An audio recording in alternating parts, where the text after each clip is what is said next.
so baby, I'm trying to get away. Trying to lock in the guap, trying to block all the pain. I'm a blind little boss, I'm on top of the game. I've been plotting a lot, now I'm tossing your bait. Yeah, my pops got caught, didn't lock them away. My mom fought hard, 5 jobs in a day. I'll be dropping the box, but I'm copping the pain. We out for the stars, we're a tropical place. Ooh, yeah, I'm spitting it heavy, the mission is steady. Your bitches are jelly, I'm ditching the petty. You're digging for pennies, I'm itching and ready. I open my heart when I listen to Shetty. I'm bold like a boss, but I'm little like Debbie. I know what the boss, I got richer than Getty. I'm holding the guap and I'm whipping the Yeti, yeah, Kari can play with advanced moves. I'm fucking my girl and her man too. I'm taking the ball like the ran do. My soul is the one that I can't lose. I soak up the sun like a sand dune. I'm holding up love with the bamboo. I'm rolling the blunt by the candle. Taking the game, running it back without taking a drink. Yeah, I'm the one and I'm making a wave. Rolling the blunt and I'm blazing a J. I'm escaping the brain, go straight for the cake. I'ma take to the bank, now taking a break. I'm made for the race, I pray for the day. I wake with a bake in the greatest state. Welcome back, everybody. It's Thursday Night Football pregame show. Yeah, welcome back, everybody, to the Yankee and the Brit podcast channel, where we are going to be breaking down our Thursday game pregame show. We basically do a live pregame for every NFL game that's around, just because we're more fun than the actual networks. So may as well listen in to us rather than listening to them. And in this show, we're going to react to week 4 of the NFL season, where offenses seem to find their rhythm. We actually had some points scored this week and some good yardage, so that's good to see. And we're going to react. We're going to give our MVPs of week 4. We're going to give our overreactions, which is always a fun segment to do.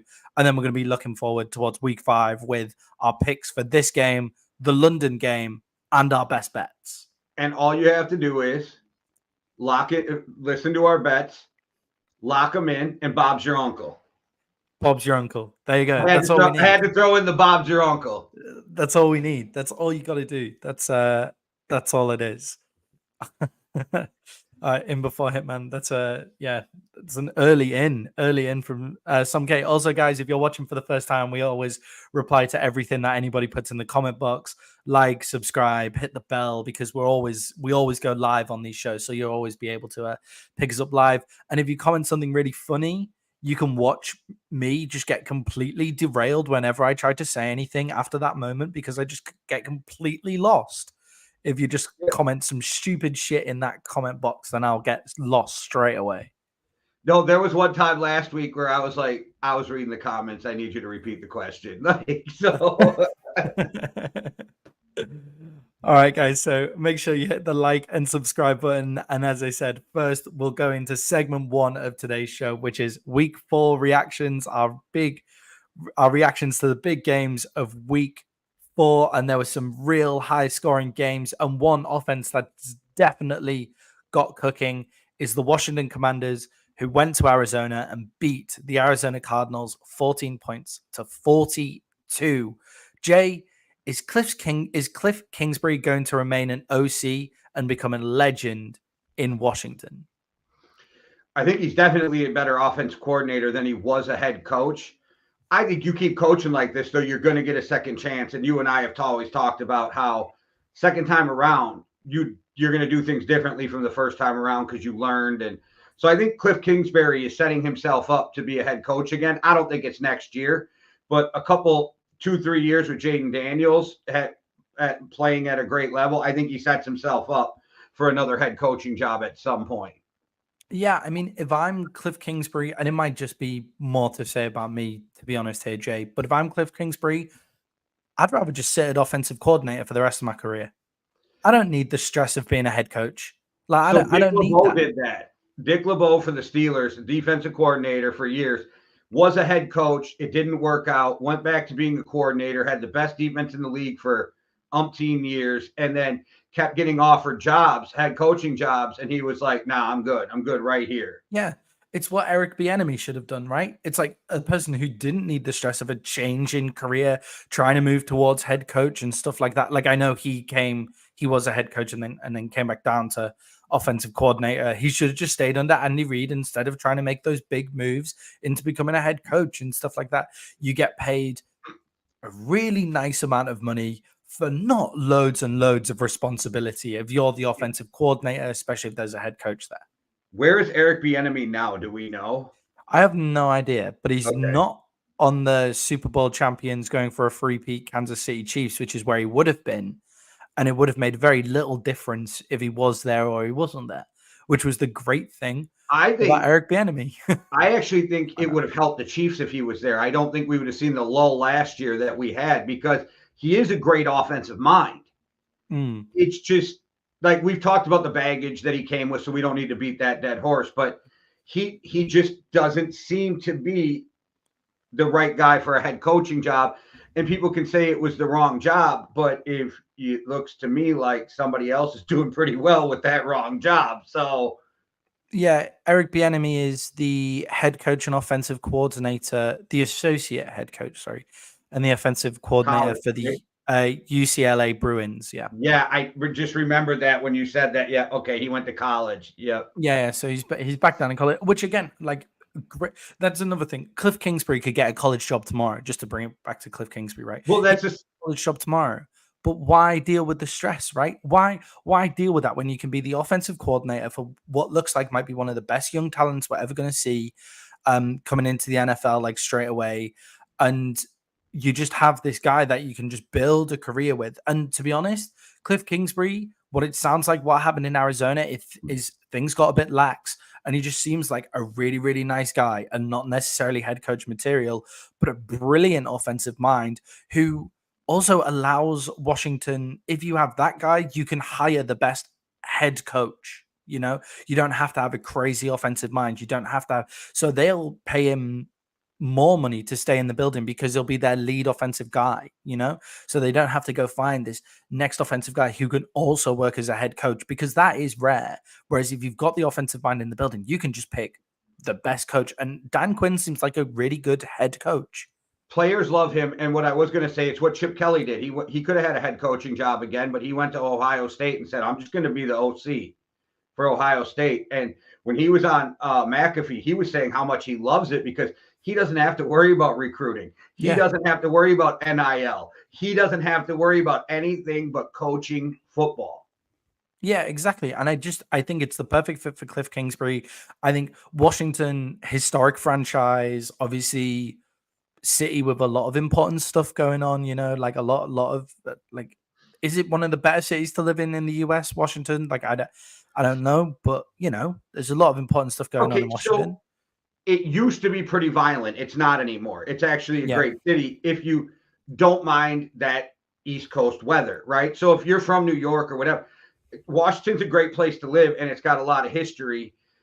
Granted, DC is pretty much Baltimore suburb, or you know, so like where you go where you live depends on how great the city is, right? But that's not shitting on Baltimore. Baltimore's got some rough places. It's also got some amazing places to live, but there is some roughness to Baltimore. But to live in that area where it's New York, DC, Cleveland, Philly, they're all, and it's the only place in the country where the train system actually works correctly. Use the train, which is just a great, you know me, Jay. Love. I'm amazed that America doesn't have a better train system, but yeah, they're working on it. It sounds like they're actually working. I've seen it. I know. I've seen it. I've got very excited about that. But Cliff Kingsbury should definitely, I think, should remain as an OC, especially with that combination with Dan Campbell. It's almost the opposite of what the Vikings have got going on, and we'll move into the Vikings coaches and stuff, where you have that brilliant defensive mind who maybe should remain a defensive coordinator and is the totally opposite style of what Kingsbury is. Nobody in their right mind should ever hire Brian Flores as a head coach. Yeah, exactly. Okay, so that's just me trying to keep him. But you have Brian Flores like on the other side of the ball, and then you have Kevin O'Connor, and it's just a flip around, and they look like the two best teams in, at least in the NFC right now, if not in the NFL. And the biggest importance on teams is, and this is to go with the Commanders and the Vikings, the coaches, the coordinators, and the head coach seem to really like each other. Yeah. Like Dan Quinn and Cliff Kingsbury seem to get along great, which is huge. Yeah, and speaking as a Dallas fan and looking at what the Dallas defense is now, Dan Quinn is also a brilliant defensive mind. Like, we're all like, Jayden Daniels is amazing. The Washington run game is really great. That what they've got going with the wide receivers, but they held Arizona to 14 points as well. And Arizona by no means are a terrible team. and I don't mean to drag you this early in the show, but if you look at the Cowboys, he made a difference. He made a massive difference. He made a huge difference. And it's also the same. And give Dan Quinn a young, talented offensive coordinator, and he'll take you places. When did Dan Quinn look his best? Oh, it's when the Atlanta Falcons went to the Super Bowl. Who was the offensive coordinator? Kyle Shanahan. You know, or when he was the defensive coordinator with the Cowboys or Seattle, he looked amazing. So if you put the right people together, Dan Quinn has proven that he can do this. Yeah, definitely. And I think he's definitely a head coach. Like he screams head coach to me. I'm almost surprised. I think that Dan Quinn would have made a bigger difference this year than Mike McCarthy does for the Dallas Cowboys. Like when it happened and Dan Quinn was moved on, I did say I might have hired Dan Quinn over Mike McCarthy, but you can't sack a head coach who's won like 12 games in a row. Like you can't do it. I know you can't do it. Okay, this is not shitting on Dak because Dak is a top 10 quarterback, right? But you're perpetually put into situations where you're like, somebody might be better, but I can't move on from this. Exactly. Like exactly. And you can't do it. And like, because the Cowboys are just good enough and they're a huge market. So you got to keep decent and you just can't do it and you're just moving on. I don't know if you remember, but at the end of the season last year, when we did our way too early predictions, I had the Cowboys and the Texans in the Super Bowl. So yeah, I do remember that. But yeah, anyway, we're not talking about the Cowboys. We're talking about the actual best team in the NFC East here, Jay. And it's the Washington Commanders. Yeah, that part. Yeah, it's the Washington Commanders. Do they have, with Cliff Kingsbury there, do they seem to now have a dream offense loading around Jayden Daniels? It seems to be like an offense that's just progressing from step to step around this amazing start to a season from Jayden Daniels. So is this the perfect offense for a young quarterback to come into? It is. And I have one of two ways to improve that offense. But what is going to happen is Jayden's just going to keep getting better. This team is just going to keep getting better with each other, right? Like they're going to gel even more. So there's big news out there. Davante Adams wants out. He wants to go to the Jets. Garrett Wilson just said some wild shit the other day. So it's like, are the Jets and Garrett Wilson not seeing eye to eye? If I'm the Commanders, I'm calling the Jets and saying, what do you want for Wilson? And here's enough ammo to go get Davante Adams. And you watch Davante Adams go to the Jets. You watch Garrett Wilson go to the Commanders. Yeah, that would be amazing. It won't happen, but it'd be amazing. It would make my fantasy football team. Well, if they bring in Adams, they have to get rid of one of those three receivers. It's not going to be Lazard. Yeah. It's not going to be Lazard. Yeah. So, I mean, and Garrett Wilson does not seem to be happy with the offense because Rodgers doesn't like any motion. But back to the Commanders.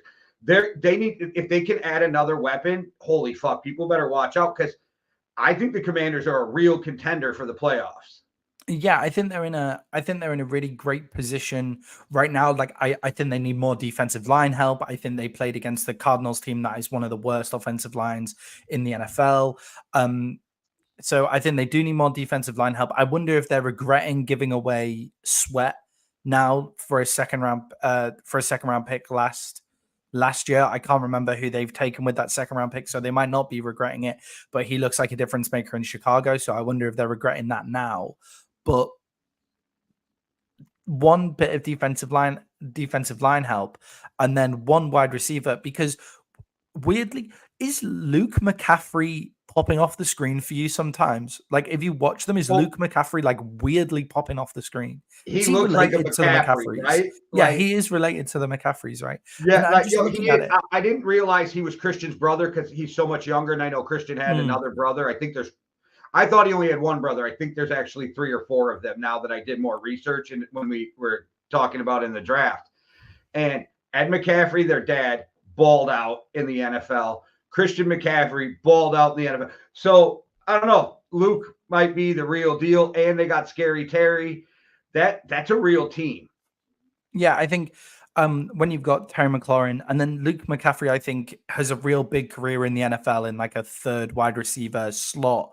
Cole Beasley, not quite Julian Edelman, obviously, because he's one of the greatest to ever do Maybe. this, but that kind of role. And then Noah Brown, who for the Cowboys was, and for the Texans actually last season, just pops up every year with 3 big games in a year, and Noah Brown can do that. So if you can add one wide receiver there, Brian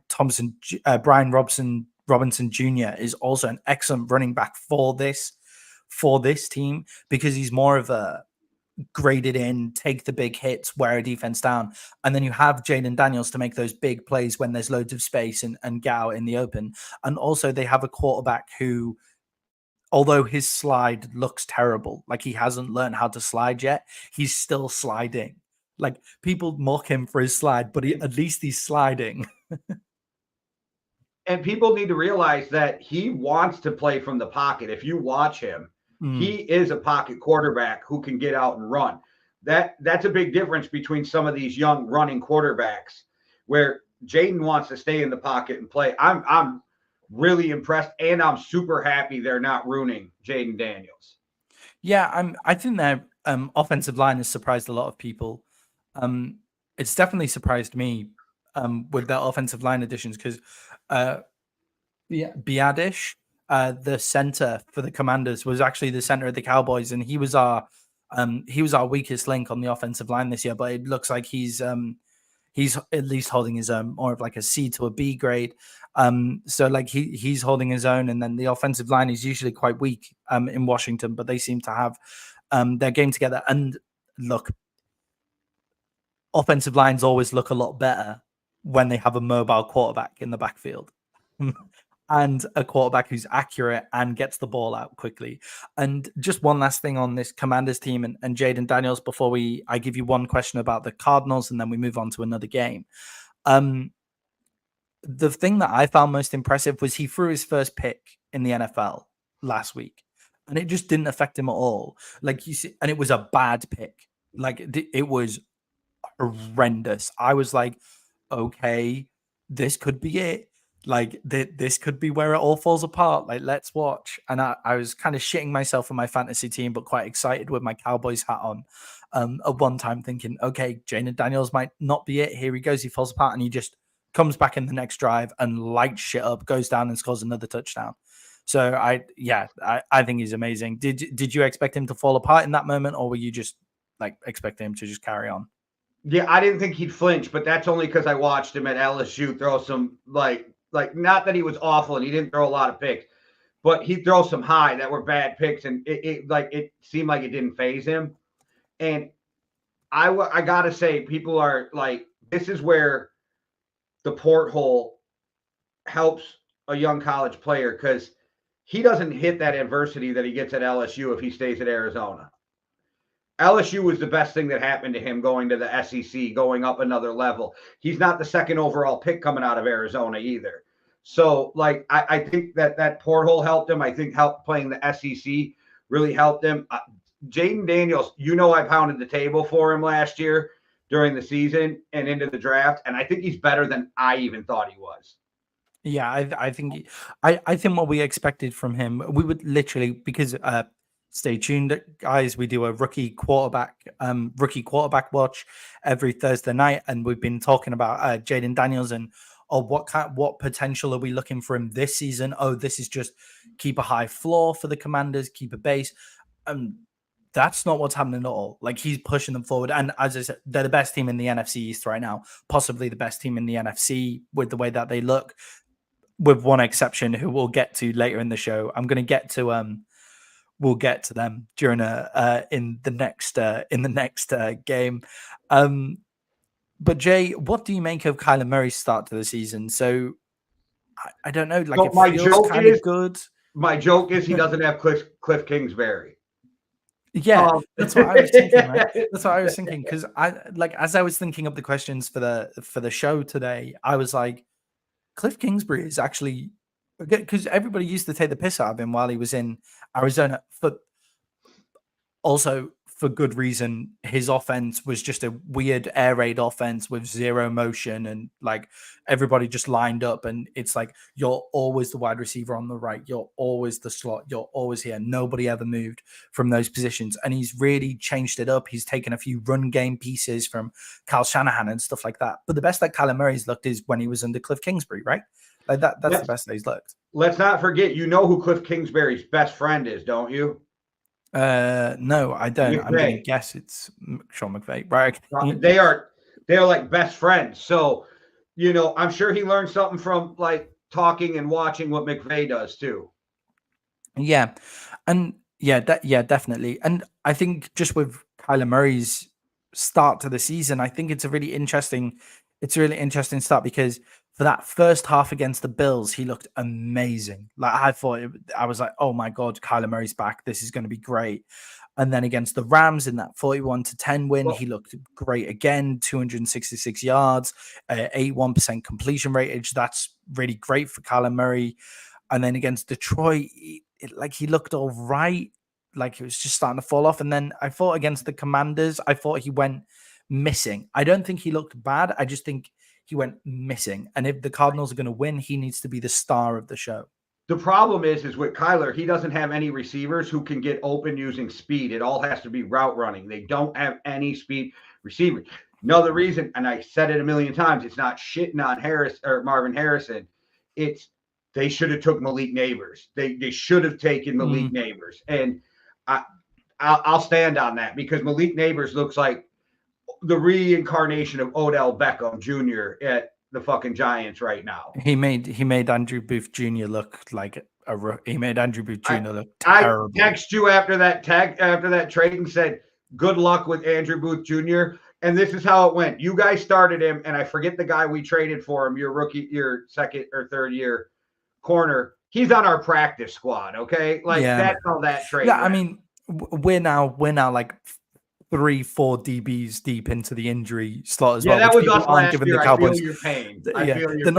Nobody's giving the Cowboys a lot of hope for the fact that we're like 4 deep at cornerback. 2 weeks till Bland comes back, I believe. 2 weeks till Bland. Carson then comes back in 3 weeks' time as well. So our rookie Carson, I thought, actually did have a really good start to the season. So I don't think he would have fallen flat on his ass on a double move that I saw that was a double move. Like, I'm not saying that I would have been able to keep up with the double move. I just would have known it wasn't a double move and wouldn't have fell flat on my ass.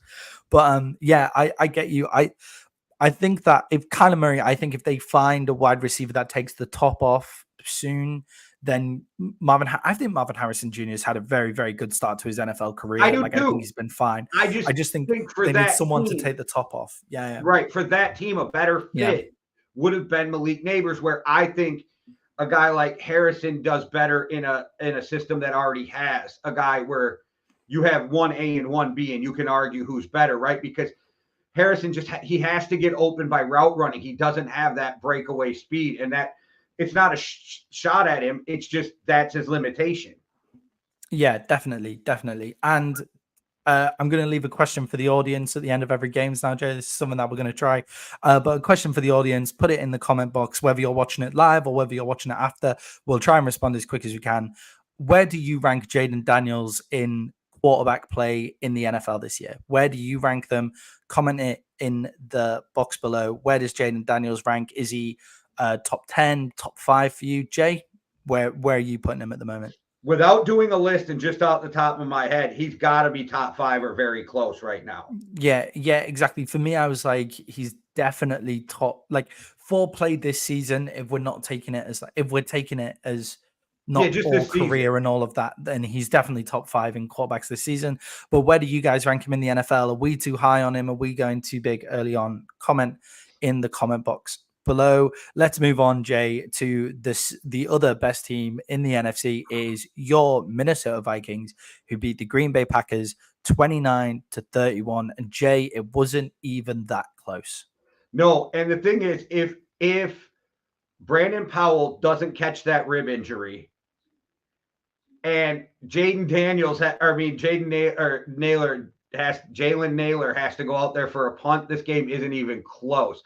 I know he's never returned punts before. So one, what the fuck was Kevin O'Connell thinking? And 2, what the fuck was Jalen Naylor thinking? But minus that, this onslaught even gets him back in. But because it happened for the Vikings, it was the best thing that could have happened because they got that feeling of, oh, fuck, we could lose this game. And they even said it almost felt like they were behind, even though they weren't. They came back and they responded, and Kevin O'Connell went back to being aggressive. Boom, boom, boom, right down the field. Yeah. And that's where I think it helped the coaches too, because both Flores and O'Connell started playing the clock way too fucking early. Yeah, way exactly. too fucking early. I think it's the thing that we hate. Like, I think it might be, there are a few pet peeves that I've got with the NFL. One is missed tackles, for being over aggressive. That's what I hate. That's my biggest pet peeve. But my second, I think, is contain, prevent defense. I hate that. I don't get it. I don't understand it. When you're annihilating a team, and it's not just a team that you're annihilating, it's your biggest fucking rivals. Like, it's like, put them in the dirt. I don't know what it is. Like, in European sports, we don't do a fair play, like, oh, we'll call it, like in basketball when you're up, like, stop dunking and all of that kind of stuff. We don't do that. You score as many goals as you fucking want. Newcastle just beat Tottenham 6-1, which is a big deal here, right? It's That's also because in football, your tiebreakers are based on that kind of shit. Yeah, exactly. Our tiebreakers are based on goals, and I get that. It's not necessarily. No, I'm not saying you're wrong. Things. Yeah. They literally, if they were up by 35 in the middle of the third quarter and would have started playing the clock game, you win. There's no chance they can catch up. I'm okay with that. They started way too early, and that was my problem. They started at halftime. Yeah. They started at halftime. I think O'Connell learned from that. I think Flores learned from that, and I think the team gained from that. And I think that it's going to bode them well. You know how, like, a team who's on a run, say they're like 13-0, and then they lose a game, and then they win the Super Bowl, and they're like, that loss brought us back to reality and made us realize we're not as good as we thought we were, and we sort of feeling ourselves, right? I think that was the type of game they had without losing, which makes it even better. Yeah, and I think with the Vikings injury history, I do kind of get, like, calling off the dogs a little bit and not playing full. But I think just for another quarter, I would have wanted to watch them just really beat the Packers into the ground, especially on the defensive side of the ball. I get, like, playing the clock, running it out and stuff like that. Again, Aaron Jones made some more great plays, proof of a stupid trade from the Packers there to give him to your biggest rival. He's almost like the missing piece in the Minnesota offense. Like, not that, like, when you were running last year with Alexander Madison, like, Aaron Jones is like a step above that. Aaron Jones is still one of the best running backs in the league. And the Packers, like, he literally went to the Vikings for $100,000 more than the Packers were offering him because the Packers had to play that stupid game with him, which I don't know why. They're like, oh, he's going to be 30. He can't fucking play anymore. And it's like, yeah, you know who else about to be 30 is Derrick Henry. Tell me how that's fucking going. Yeah. You know, like, look at, like, he was the best player on their team in the end of the year in the playoffs last year. Like, I don't understand what they were thinking. And you and I talked about how no shot at Jacobs, but that was at best a lateral move. At best. Yeah, at best.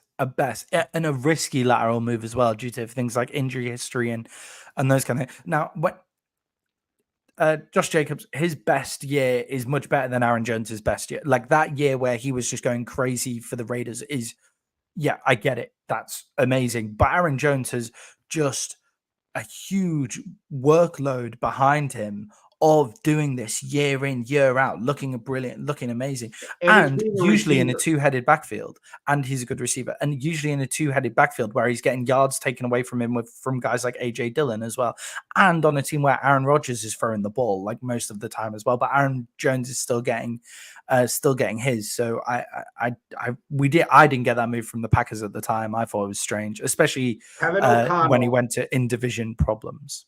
Kevin O'Connell has said multiple times, and even in his locker room speech last week, this guy came in and changed everything for this team, which is big praise from an offensive genius. Yeah, huge praise from an offensive genius to a running back, the biggest devalued position in the NFL over the past 3 years, you know? And I 6.8 think, million. That's it. yeah, I That's all think, it cost the Vikings. 6.8. yeah, I think after this year, the running back, they might start revaluing the running backs again with what Derrick Henry's doing in Baltimore, with Aaron Jones in Green Bay, the lack of running backs in places like Dallas, and Nick Chubb missing in Cleveland, and stuff like that. Like, I think they might revalue the running back as you go forward. And also, Austin Eckler, Jay, not running that many plays, but every time he hits the field, is doing a great job for the Commanders as well. So, yep, full praise to Austin Eckler on that move. But yeah, is it becoming harder, Jay? Is it becoming harder to know what to do with Sam Darnold? Unless we win the Super Bowl, the equation stays 100% the same. So if Sam Darnold takes you to the if Sam Darnold takes the Minnesota Vikings to the NFC Championship game, we're still moving on. JJ McCarthy, it's your time. All right. Yeah. I just had to know. I think it's a risky strategy, but it is on the fact that, but the coaches were all saying in the fucking preseason, and you hear JJ is still a more talented quarterback than Sam Darnold. So at some point, it's like, yes, I'm happy for Sam Darnold. I think this is great for him. I am all for it. And if they kept him another year, I would not cry. But I think a lot of it you have to look at. It's like, hey, this is the coaching staff. Has a lot to do with this. Yeah, I think the coaching staff has a huge amount to do with this. I do think Sam Darnold has a lot to do with this as well. I think he's playing great football. He's doing exactly what he needs to do. He's still a semi-turnover machine. Yeah. I don't know. It's that fucking fumble, that fucking strip fumble. That fumble was bad. Okay. Yeah, that fumble was bad. That fumble was bad. I don't want him playing outside of. Look, I'm not coming here and saying Sam Darnold is going to go to. If we put Sam Darnold back in the Panthers, would he be making a huge difference? No. If he went to New England, would he be making a huge difference? No. But clearly, really talented offensive coordinators love Sam Darnold. Is he? Like, if he, the MVP right now? I think personally, Jayden Daniels might be the MVP right now. He's top 10 in every category, and he's number 1 in touchdowns. Yeah, Jayden Daniels is number 1 in completion percentage, like, all time, and like yardage is impressive, ground is impressive. The team that he's doing it with, like, largely the Commanders team does look good, largely because of Jayden Daniels. Whereas, like, I don't know if how much is it because of Sam Darnold. MVP either. It's another thing. I don't know if it happened back in the 50s or something. I'm just saying. I mean, if CJ Stroud didn't win it last year, then no rookie is ever going to win the MVP, at least a quarterback. So maybe it is Sam Darnold after Josh Allen got his ass handed to him last week as well. Then definitely Sam Darnold making his case. But I wouldn't even say he's the most important player on your team. I genuinely think that Aaron Jones is the most important player on your team in terms of making that team tick. I still think it's Justin Jefferson, but I'm not mad at that because Justin triple coverage bracketing. Yeah. But I'm not mad at the argument that it's. And I think Aaron Jones or Justin Jefferson helps Aaron Jones as much as Aaron Jones is going to help Justin Jefferson. Yeah, definitely. You have to. Yeah, the other thing is you have to cover the Vikings with light boxes because, yes, Justin Jefferson's amazing, but Jordan Addison might genuinely be the best second wide receiver in the league. Like, and you guys are starting to see Jalen Naylor can play.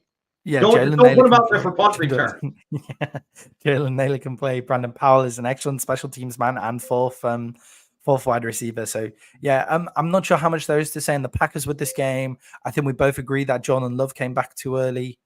Again, that's a game too early and a game you don't want to be playing him first back against. One question I have for you before we move on from this game is, so the Vikings just started TJ Hawkins since 21 days. Mm-hmm. He has 21 days to get on the field now because they took him off the IR. They're talking about him coming back after the Lions game. So he's on a plane right now on his way to England. He's with the team. We come back. We have a bye. We play the Lions. Then they're talking. I think it's the Rams game, but I don't remember if it's the Rams or the Colts, which order. But they're talking about him coming back, and I think it's for the Rams game. How much better does TJ Hawkinson make that offense? Yeah, TJ Hawkinson is a huge deal for the Minnesota Vikings, and it's because he does everything well. So he's an excellent receiving tight end, and he's not just got like good hands, which is obviously one of the biggest things, but his reach is very impressive. He's big on the ball as well. Like he runs amazing routes and things like that. But also what I love about TJ Hawkinson, and it's what Jake Ferguson needs to learn for the Dallas Cowboys, is chipping the man off the line. That's my favorite thing about him, is running your route through a defensive end. That's what it's what Travis Kelce's amazing at. It's what Sam Laporta does quite well for the Detroit Lions as well, is just standing opposite the defensive end and run the first 3 steps of your route through him, and you're still on time for the throw on the other side, which I think is immense from TJ Hawkinson, because I don't see him as a huge blocking tight end. Like, he's good in a block. He is but really he's not good in the run blocking game. But yes, I'm with you. That's not what he's not known a for. huge blocking tight end, but his chipping people off the line, I think, is. I mean, I was watching when I saw he was reactivated, Jay. I almost knew you were going to ask me that question, so I was watching some film of him earlier this week. Just I'm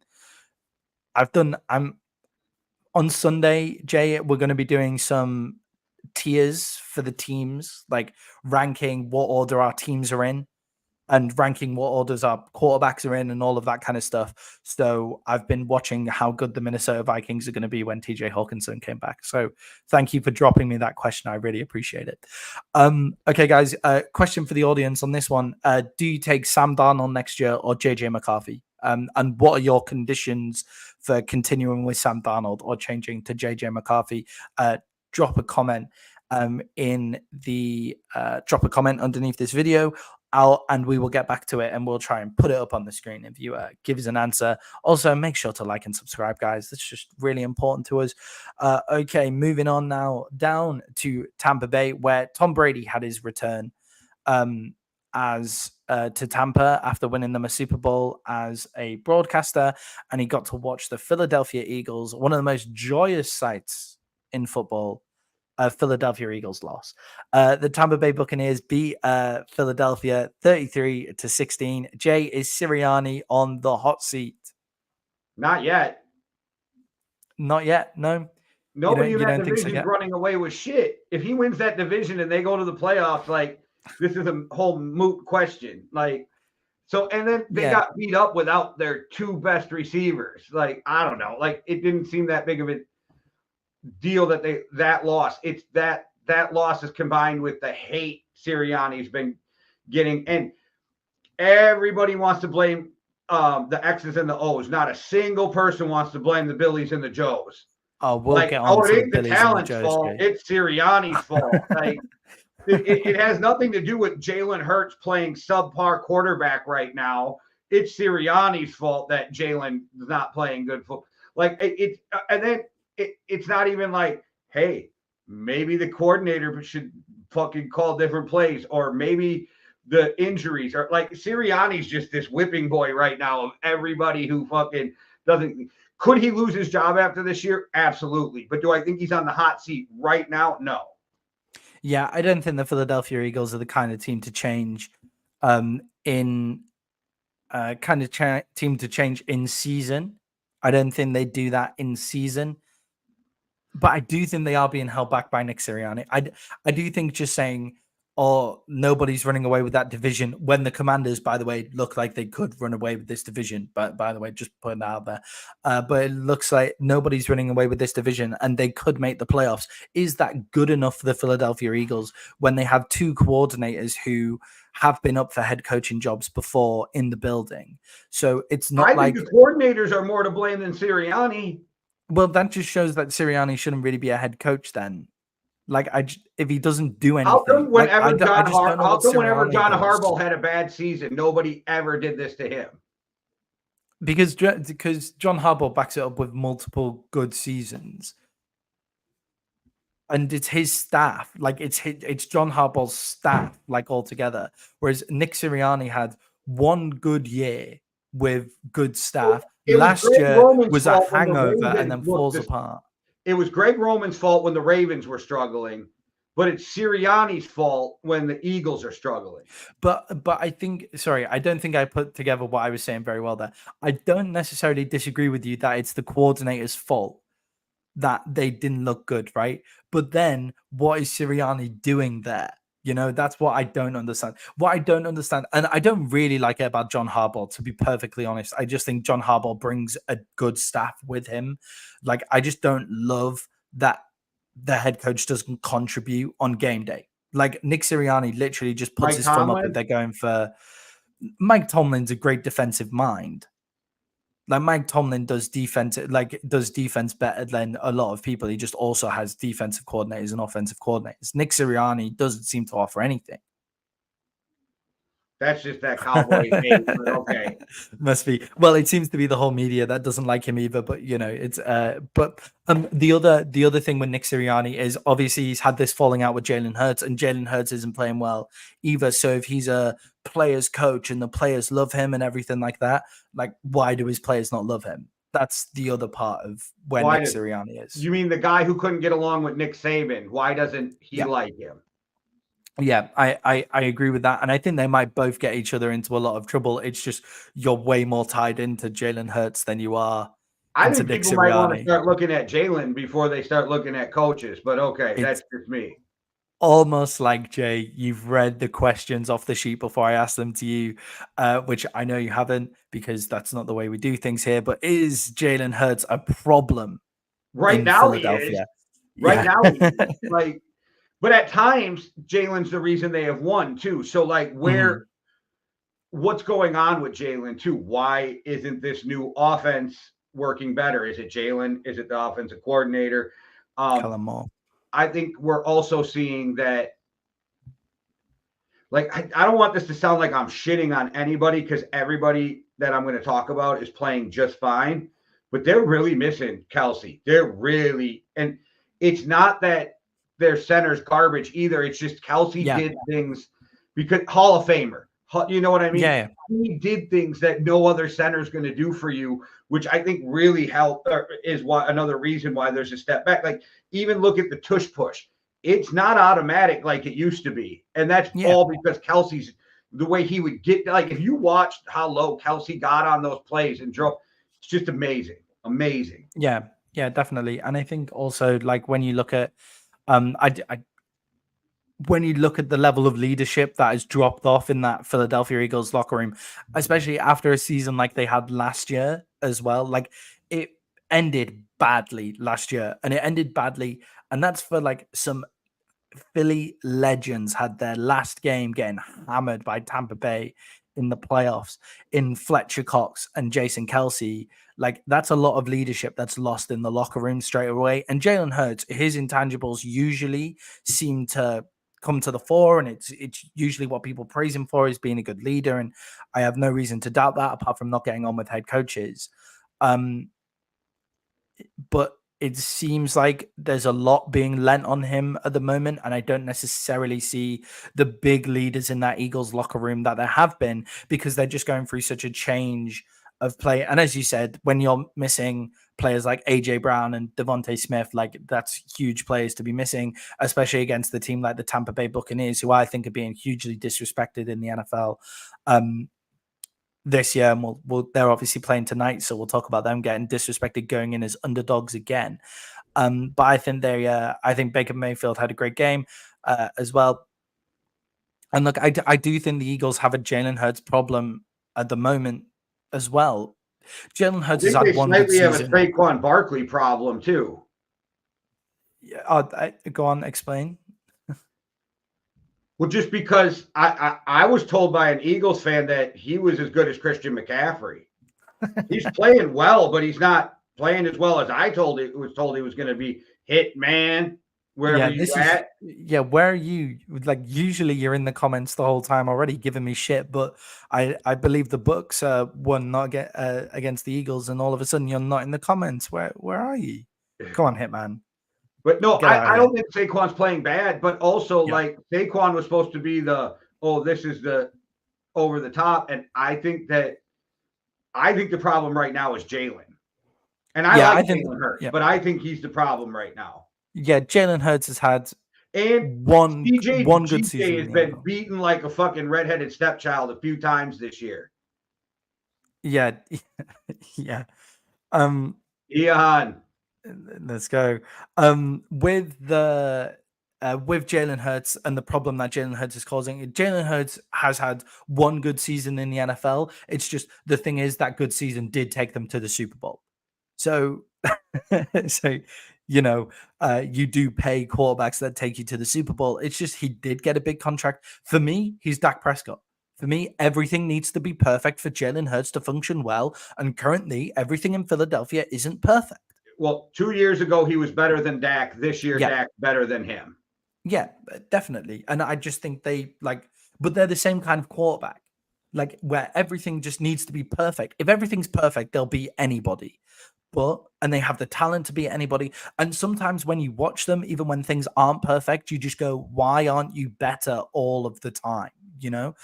But and when everything's perfect, they're just flying. But currently, everything's not perfect in Philadelphia. The one season where things were perfect in Philadelphia, he went to the Super Bowl and damn near nearly beat Patrick Mahomes in the Super Bowl as well. And to be fair, they just did get beat up by a team who has an outside chance of making the Super Bowl.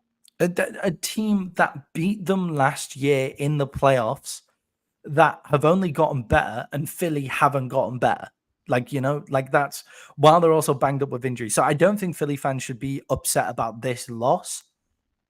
But I think they expected to win that game, and this might just be a bring down to reality, which it is for all of the NFC East at the moment, apart from the Commanders.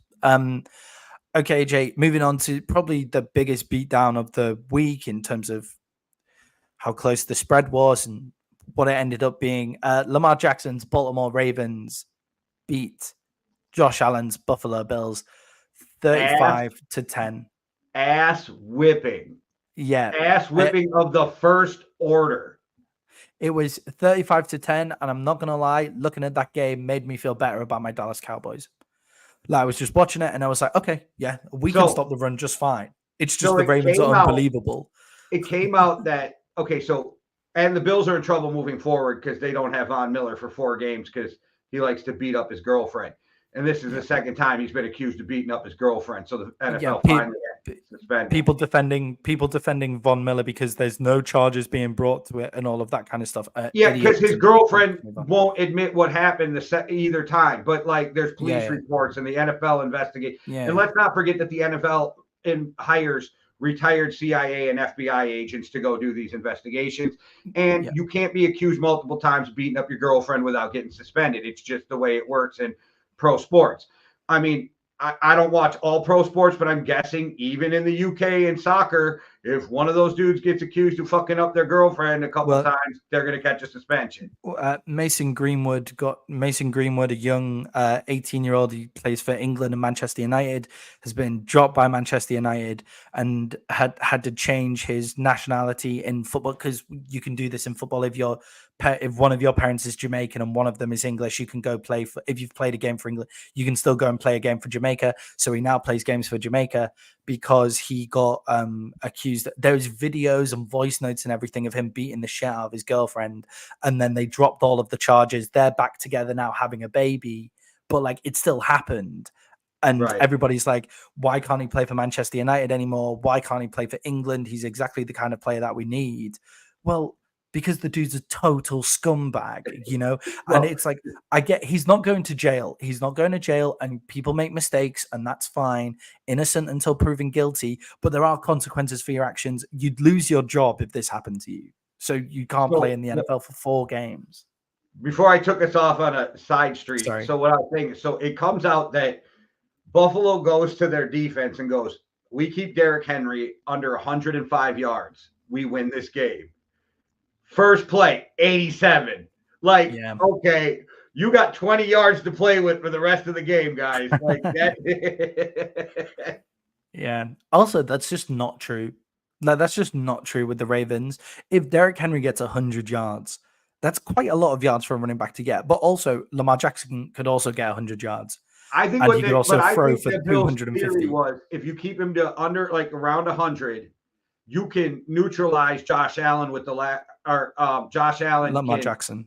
And Josh Allen can Allen score go enough crazy. points to neutralize Lamar making big plays on the field all the time if you keep him. Yeah. So I think definitely. that's where that comes in. But Buffalo looked bad, and the Ravens look like they got their shit together. Yeah. So, Jay, my question for you is this the real Bills? Because the Bills obviously have looked good for the start of the season. They've put some ass whippings on some other teams, but they've come up against a great team and they've got absolutely steamrolled. Just a reminder, Jay, we both picked the Bills in this game to win. I think both are true. I think we're going to see both Buffalo teams all year round, and we're not going to know which one's going to show up every Sunday. I can see that as well. And a lot of it has to do with some lack of talent, right? Like that's a problem right now. They lost a lot of their veteran leadership this last year too. Yeah. And they're another team that should be on the phone with the fucking Raiders going, what do you want for Devontae? Yeah, definitely. And also, I think it's what everybody says at the start of the season for the Bills when he's out, when he's missing games, but then it isn't what they remember as they're going forward. Matt Milano is a huge miss for them in the same way that Leighton Van Der Esch is another hugely devalued position in the NFL is the middle linebacker, the leader on your team, and the guy who can actually fucking tackle. Because everybody else seems to just run around just wanting to knock the shit out of everybody instead of just going, what's my job? Or it's to get this absolute monster on the ground. Poyer's a huge loss on that defense also. Yeah, definitely. Just guys who just say, oh, yeah, Derrick Henry, I don't need to knock you backwards. I just need to make sure you don't go past me. Well, that's all you've got to do. We've talked about how Henry's more of a scat back than a bruiser, but he is also so big that you are never going to arm tackle this motherfucker. Yeah. You stick your arm out. He's just running through you. So you got to get on Derrick Henry, unlike some scat backs where you can just grab him. That Derrick Henry is not a scat back you can arm tackle. No, he has the mindset and the footwork of a scat back with the body of a bruiser, right? And he doesn't actually, weirdly, he doesn't have the durability of a bruiser. Actually, he's not fragile, but he just makes sure he's only hitting arm tackles a lot of the time. He very rarely tries to run through someone, which is actually the perfect way to, it should just be a game of evasion, right? Rather than just trying to run someone over. But it makes him incredibly hard to tackle. If you're trying to hit him in the midriff, where everybody tries to hit Derrick Henry, it seems, is trying to knock the ball, because football is such a game of possession. You're always trying to knock the ball out of someone's hands. It's not going to work with Derrick Henry. Throw yourself at his fucking ankles and get him on the ground. And the best linebackers do that, and they know that. And the Bills are missing one of their best linebackers through injury, and it's a shame that Matt Milano can't get on the field because he's really something special when he plays for the Bills. Jay, do you believe that the Ravens have found their offense just a good melding of how to actually, because the start of the season, it didn't look like they could work all of their amazing talent together, but now it looks immense. Yes. And another team that should be on the phone with the Raiders. Just every team. Not every team, actually. Yeah. They could use some offensive, I love Zay, but they could use some more weapons with Lamar and the receivers. You can talk about how their tight ends are an extension of the receiving core. You put a Devontae Adams on that team, that's a whole nother ball game too. Yeah, definitely. Okay, and on to our last reaction from week 4. We have the Lions who beat the Seattle Seahawks. This was a crazy game, I thought. This game 18 for 18. Yeah, so Jared Goff worth every penny in Detroit? A $200 million contract, $170 million of that guaranteed. Some people laughed out of the building, but Jay, is he worth every penny?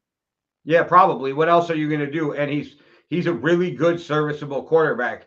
Do I think he's top 5? No, but he's top 10 and he can play. And he went 18 of 18. And I know you're going to hear people go, well, he threw some incompletions, but they were called back on penalties. Yeah, so it didn't happen. Let's stop pretending like that's not how the NFL's worked. since the beginning of fucking time. Like, it isn't something new they count. did for Jared Goff, you know? I don't know. Yeah, so I think Jared Goff's worth every penny as well. Obviously, a receiving touchdown as well, which was probably one of the funnier plays I've seen where it genuinely looked like the DB was going to catch Jared Goff before the ball got there. Like that, because Jared Goff was running so slowly. But that is a dime from Amon-Ra St. Brown, by the way. Do you have Amon-Ra St. Brown on your team? No, I've had him for the past 2 years, but I have gone without him this year, unfortunately. I'll look into who's got him in a second. While you answer this question, Jay, what stage are the Seahawks at this season? Is it because I thought the Seahawks were look, Jared Goff, when he's able to stand up in the pocket, has no pressure. He's another one of those quarterbacks where if everything's perfect, he just looks amazing, right? And Detroit Lions have their ability to do that, and they should be able to do that more often than not because they have one of the best offensive lines in the NFL. But the Seahawks, I think, are at a really weird stage right now. Should they be in rebuild mode? Should they be going for the division win? Should they be going for the playoffs? Should they be going for the NFC Championship? Where are they, Jay? Where do you think they are this? I think, honestly, a 100% fair assessment is ask me next week. And the only reason I say that is because I believe they play the 49ers this week.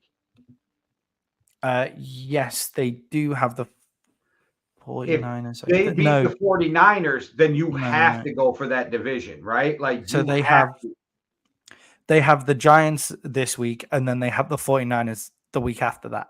Okay, so they should rebound this week with no problem against the Giants. And then, like, let me see what you do with the 49ers, and then I'll really know how for real this team is. The thing is, their defense will be fine. Yes, they got beat up, but yet I think their defense will rebound and be fine. I'm still not sold that Geno's the type of quarterback who can take you to the promised land. I think Geno's the type of quarterback that's going to win you enough games where you're not going to be able to replace Geno. Like, I think that's where Geno Smith is as a quarterback. So, and is it me or does it seem like DK Metcalf and Tyler Lockett are just getting old? Yeah, I don't know about DK. I think in that game. Oh, by the way, so DK is in my fantasy team, and DK could not buy a pass interference flag in that game. He was getting run through the entire time. Like, they are letting them play this year. They're letting DBs play, and I'm all for it as long as we just keep that energy all the way through. But this game, he could not buy a pass interference. Like, he was getting done all week. Moose has Amon-Ra St. Brown, and yes, he was given that touchdown for the throw as right. Which I didn't know if it was you who beat Scott that way. No, that's the play that put him over the top in the win against Hitman. Oh, right. Okay. nice. But yeah, I don't know. I don't know where the Seahawks are because in my head I'm like, Geno Smith isn't it for you guys. Like, he isn't the guy. That's not where he's at. But then some of the balls that are coming out, his fastball is unbelievable. Like, he is zipping that thing into targets, and Tyler Lockett doesn't want to be hit anymore. Like, I think that's just plainly obvious. DK Metcalf, I still think is a big body where he kind of reminds me of where Des Bryant was for his last 5 years in for his last 5 years in Dallas, where just a big body receiver just put me one-on-one. Like, Geno Smith missed him on a fade in the end zone twice in consecutive plays, overthrew him once and just drastically underthrew him another time. And then they have Jackson Smith and Jigba as well, who looks like he's got all the makings of an excellent second wide receiver at the very worst. Like, he could be a number one. Some weeks he has been their number one wide receiver. So I think the Seahawks are in a really strange position because they've got a great defense put together, but their defense still has holes. They've just given up 42 points. What I didn't understand from the Lions is they started off by running David Montgomery, and he was making just gain after huge gain, and then they stopped running him to give Jahmyr Gibbs touches, which was great for me in fantasy because I won fantasy this week by 1 point, and I was playing against David Montgomery. So that was fine. Great for me, but they just seemed to want to get Jalen Gibbs touches, but David Montgomery was just running them off the field. So I didn't get that call, but I mean, they still won by 42 points. I thought it was closer than that. There was one fumble. There was one fumble earlier on in the game, which ended up in a touchdown, which meant that it was 2 scores. This should have really been a 1-score game all the way through. If you were looking at the way they were going, but the Seahawks couldn't stop the Lions because they couldn't get any pressure. And Jay, that is the end of our reactions to week 4 of the NFL. That's week 4 in the books. And now we are going from our chilled reactions, our normal reactions, Jay, to segment 2 of our Thursday show, which is always week 4 overreactions. Here we go. And remember, everyone, these are overreactions. Jay, hit us with your first overreaction. Kyler Pitts is trash. Kyler Pitts is trash. Kyle Pitts is trash. Yeah, I think we're moving. We'll be moving on to that topic later this evening. So I'll leave that for more to come out. That's one of our questions before we get into the game. For me, Jay, one of my first overreactions is Washington Commanders versus the Minnesota Vikings in the NFC Championship game. I think that'll be the NFC Championship game this year. I like it. I thought you might. Okay, Jay, your second overreaction of this week. Joe Flacco needs a starting job. I think it's incredible that he doesn't have a starting job, and I think also he might as well have the starting job in Indy while Anthony Richardson learns to just be a bit more accurate, just a little more accurate, or learn how to slide, learn not how to dive back first into Micah Fitzpatrick coming towards you might be a good place for Anthony Richardson to just start to prolong his career. But yeah, Joe Flacco, the fact that he's not playing football in Cleveland, I think is amazing. Jay, Robert Saleh will be out of the NFL after the bye. After the bye week, after they get handled by the Vikings, Robert Saleh will be out of the Jets. Aaron Rodgers is not tolerating Robert Saleh anymore. That would be interesting. That could be definitely interesting. Did you hear his comments about Aaron Rodgers' cadence? That's just signing a death warrant for me.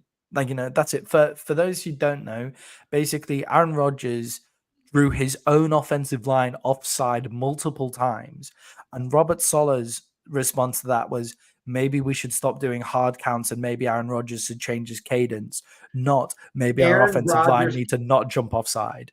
Aaron Rodgers' cadence is a great weapon. He has gotten so many teams with it. Like Aaron Rodgers has perfected that. It was passed down from Brett Favre. Rodgers made it even better. It is one of the best cadences you will ever see in the NFL. If young players want to go learn how to do that, and it is an art, go watch Aaron Rodgers. That is on that offensive line not being fucking disciplined. Yeah, because they know it's coming. They know that people think it's just random and all of this, but no, they get told in the huddle that the hard count's coming. So Jay, your third overreaction of this week. All right, so I was stuck between 2 of them, but what I'm going with is the Jags are the worst team in the NFL, and Doug Peterson will be fired before the season's over. Doug Peterson blamed his fucking players for the loss. I don't even care if it's true. Like we repeat that the head coach blamed the players for the loss to the media. That's right up there with Urban Meyer kicking his own kicker in the leg, to make him stronger. Mr. Finger Gun. And anybody who is not watching that new Aaron Hernandez series on Hulu, watch it. We're 4 episodes in. I think it's fucking amazing. Okay. Yeah.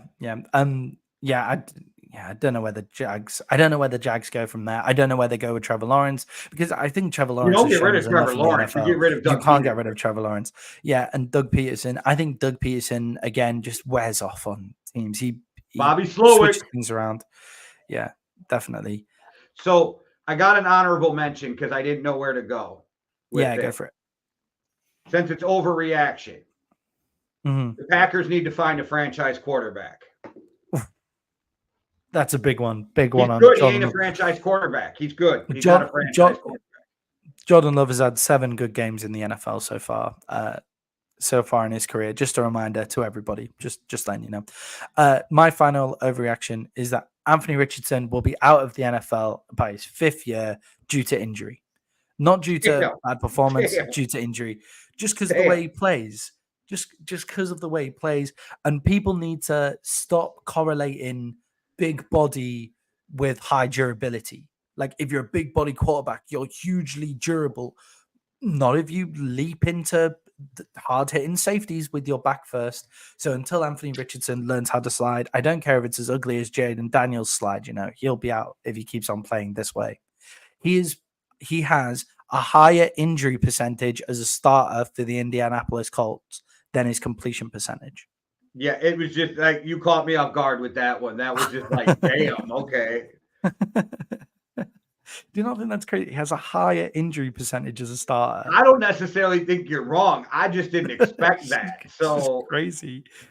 Okay, there were some pretty big overreactions in that one this year.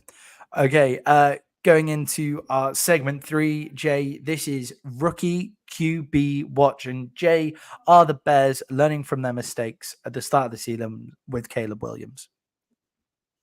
I've been waiting for this segment. Go for it. So, for the first time in his NFL career, Justin Fields played big boy football last week. Justin Fields played big boy football last week. So, shout out, since we're talking the Bears.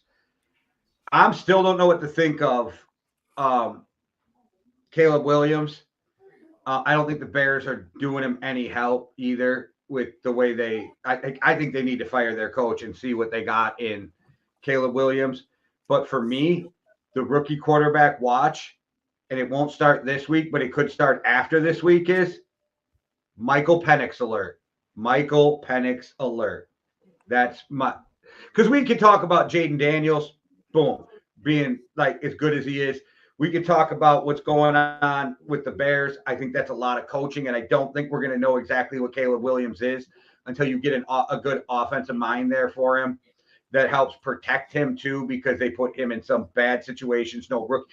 Veterans shouldn't be throwing the ball 52 times a game, right? Like, you know what I mean? And I know they came back a little on that, but like they need somebody there as a coach who's going to protect Caleb Williams so he doesn't make fucking huge mistakes and get ruined.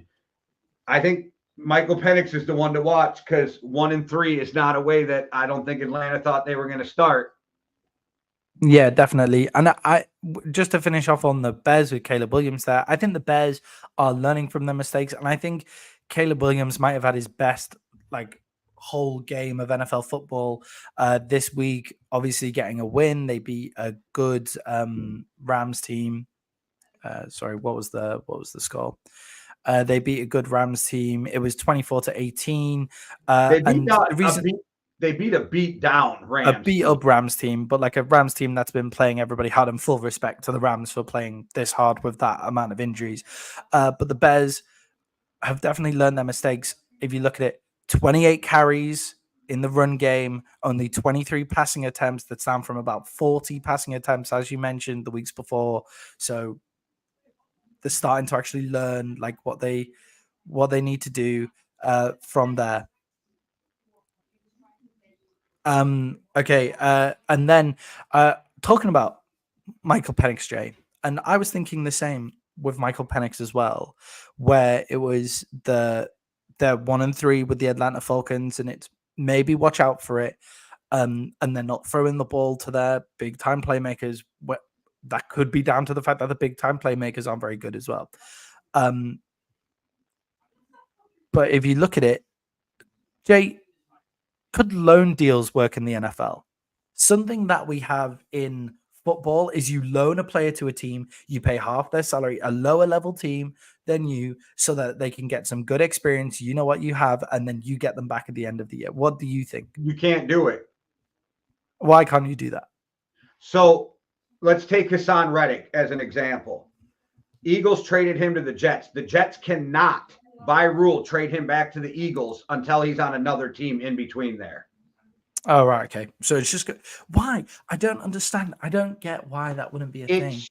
It's so, let's say the Vikings are having a shit year. The Vikings trade Devontae Adams is a good example, actually better. So the Raiders trade Devontae Adams to the Chiefs. He goes out, he wins the Super Bowl, his contract runs out. He cannot sign with the Raiders either as a free agent. It's so you can't have shit like that happen. Right, okay. That makes sense. It's a shame for young players. I think it would be an interesting idea for the NFL to bring in, where if you have young players on your roster that you know you're going to want to play, but right now you're not really in the right spot, to give them to a team like Cleveland or Miami, maybe with an option to get trade picks in return later on if that team wants to keep their player or something like that. What are you doing, like a rent to own with an option to buy at the end? Is that what we're talking about? That's what football teams do here. So like you loan players to teams. Who the fuck are you guys? Get it now? Like you might not even get that reference, but it's a rent to own company for like household furniture and shit. So Sunderland, my football team, because we're lower level, a lot of the Premier League clubs loan their players to us, and we have an option to buy them at the end, like if we want to keep them. Speaking of quick soccer news, Burnley #2 looking like they're going to get moved back up if they keep playing the way they're playing. Hang on, Jay. Do you know who's in first place in that league? No. Sunderland.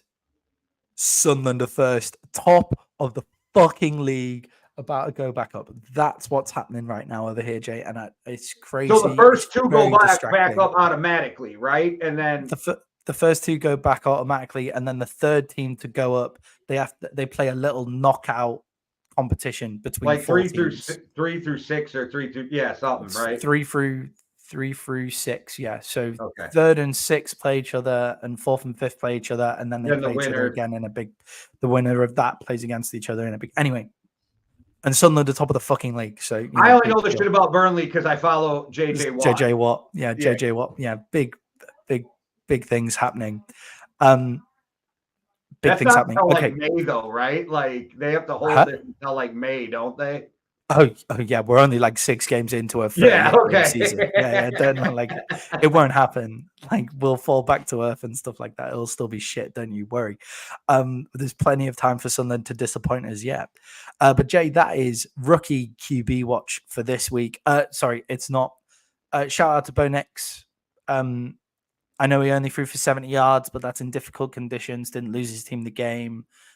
Finding his feet in the NFL, looking pretty decent. But okay, that's the end of rookie QB watch. That game was a shit show. That game was awful for this week. We'll talk about it more later. Jay, our final thing on week 4 in the NFL is our week 4 awards, where we give a week 4 MVP and we give a week 4 rookie MVP. So Jay, who is your week 4 MVP? My week 4 MVP is Sam Darnold. I think that's fair enough. I think that's fair enough. It's not because of anything else except for when Kevin O'Connell put the foot back on the gas and he just bink, bink, bink, bink. And don't get me wrong, Justin Jefferson made an amazing reception on the sideline to keep that thing going and whatever. But Sam Darnold under pressure, remember he was getting beat up because he's like, I'm seeing ghosts out there when he was in New York. Like, Sam Darnold is my week 4 MVP because of that one drive that brought them back down to give him the field goal to make it a 2-score game. Yeah, and he flicks straight back into gear. So I think that's great. Jay, my week 4 MVP is Jared Goff for a perfect game for the Detroit Lions. I think it's the perfect first game in their history. I think Jared Goff, week 4 MVP for me. Did you know Dan Campbell didn't even give him a game ball? I know Dan Campbell had already given the game ball to someone else because he didn't realize. Yeah, but you have like 6 game balls. What are you doing? Yeah, where does he stash them? But who does he give them to? Dan Campbell feels like the kind of guy to me that gives it to like the ball boy for running them in really quickly and stuff like that. You know. And speaking of that, just before we move on, quick note: it bothered me that Dan Quinn gave Kingsbury a game ball. It bothered me that you gave it to a coach. Yeah, I don't think you give it. I don't think you give it to a coach unless it's I don't for a very hate him special for reason. it, but it bothered me. Yeah, one thing was I can't remember if it was this week or last week, but Roma Dunze running off with Caleb Williams' first touchdown game ball as well, because it was also his first touchdown game ball. I think. What about Jared Goff launching fucking Amon St. Brown's up into like the fucking 50th row? Yeah, actually, maybe it's just payback for Jared Goff, actually. Maybe he's just getting his karma now. Maybe that's what's happening. Okay, Jay, and your week 4 rookie MVP of the week. Jayden Daniels. Yeah, I think it's always fair to go Jayden Daniels, but I feel like I went Jayden Daniels last week, so I went a bit more niche with mine. It was between the punter for Chicago Bears for his 66-yard punt. That was fucking amazing. The Australian out of Iowa. Before you go on, Badgers, forget his name, Badgers punter this weekend, 78-yard punt. Okay, go ahead. Lovely. Yeah, lovely. So it was for him, but I couldn't remember his name. So I went for Nate Wiggins, the Ravens defensive back, who was locked down. He should be upset that he doesn't have 2 interceptions from that game. He dropped 2 quite easy interceptions, but he was only targeted twice, only had 1 catch on him against Josh Allen and the Buffalo Bills. I think is pretty good. And everybody in that game is going to be talking about the Ravens offense and the fact that they couldn't stop, the Bills couldn't stop the run, but they also held Josh Allen to only 10 points. So I think the DBs in the Ravens deserve some respect. And I think Nate Wiggins deserves that respect this week as our rookie MVP. Okay, moving on now, Jay, to week 5 of the NFL season. It feels like we're getting a pretty good idea on some of these teams now. Like we're able to actually have a decent amount of understanding of the different teams. And Jay, it's Thursday Night Football, and it's the Falcons versus the Bucs, and the 1-3 Atlanta Falcons are -2 point favorites to the Tampa Bay Buccaneers. Explain it to me, Jay. And it did jump to 2.5 also, by the way, but we can ride with 2, but it jumped to 2.5. Ride with 2 for now. But okay, let's no, we'll upgrade to 2.5. I'm happy to upgrade to 2.5. But Jay, explain that to me. Why do you think that's happening? And is this the battle for the division champs? I can't explain it to you. I have zero explanation because this is one of my locks of the week. You were going to give me the Buccaneers plus fucking points, and Baker Mayfield, Thursday Night Football, 5-1. Kirk Cousins, Monday Night Football, 4-6. I also jotted down a few stats here. Let me grab them that you're going to want to hear. So, where is this? All right. So this season, points allowed or points scored, 24.3 for the Bucs, 18.8 for the fucking Cardinals, for the Falcons. Points allowed, 19 for the Bucs, 21.3 for the Falcons. Which actually isn't that bad. The Bucs are +2 in turnovers. The Falcons are -1. Turnovers per play, the Bucs are 12th, Atlanta 31st. Offense, defense, they're both pretty close, but Bucs got them in both of those. Passing offense, you're getting 23 yards more a game out of Baker than you are Kirk. And the pass defense is pretty much the same, but QBR, Baker Mayfield, 57, which ranks, hold on. Something just went weird on my iPhone quick. There we go. Baker ranks 13th with QBR. Kirk Cousins 24th with 43. Yeah. Just a thing to put out there for everybody. We've been a bit mean on the Falcons. They're actually 2-2 on the season, not 1-3. But wins against the they've got wins against the Saints and against the Eagles. Funnily enough, yeah, there was that 1 point win against the Eagles as well. But yeah, the Falcons are 2-2 going into the season, but they don't look like a 2-2 team. And I think with the Bucs, like the Bucs have got impressive wins over all of their teams, apart from their loss against the Broncos, which to me just looks in the rest of their football looks like an anomaly. And it might just be the Broncos seem to have a really great defense this year. Like the Broncos seem to be really talented on defense. They might have a genuine way to winning some games if Bo Nix can keep the ball safe and all of those kind of things. So a bit of an anomaly that game to me. But the fact that this is the Falcons are favored. I understand that it's in their own stadium, but I don't see many positions where the Falcons are better than the Bucs. Now, the Bucs do have injuries on the defensive line and in the secondary, but their wide receiver core is like something else. And Baker Mayfield, and Jay, this goes on to the next question. Baker Mayfield at the moment is better than Kirk Cousins. Yes, and Vita Vea is back. So motherfuckers better watch that. And I want to say, even though it was in my overreactions, I don't think Kyle Pitts is trash. That's my overreaction to how this season's been going. That's why I keep saying 0 points in fantasy. Right. This is why I keep saying Michael Penix alert. Like, keep your eyes open. They lose this game, maybe they lose 1 or 2 more games in a row, and we might see the Michael Penix experience in this. Yeah, definitely. For me, this might be the battle for the division championships. I think the Saints have come back down to earth a bit. I think the Saints were playing at an incredible level. You don't think the Red Rifle got a shot over in Carolina? I don't think so. Like, I love the Red Rifle. And I think he's playing some great ball, but I don't think so. I think this is the battle for the division champions here.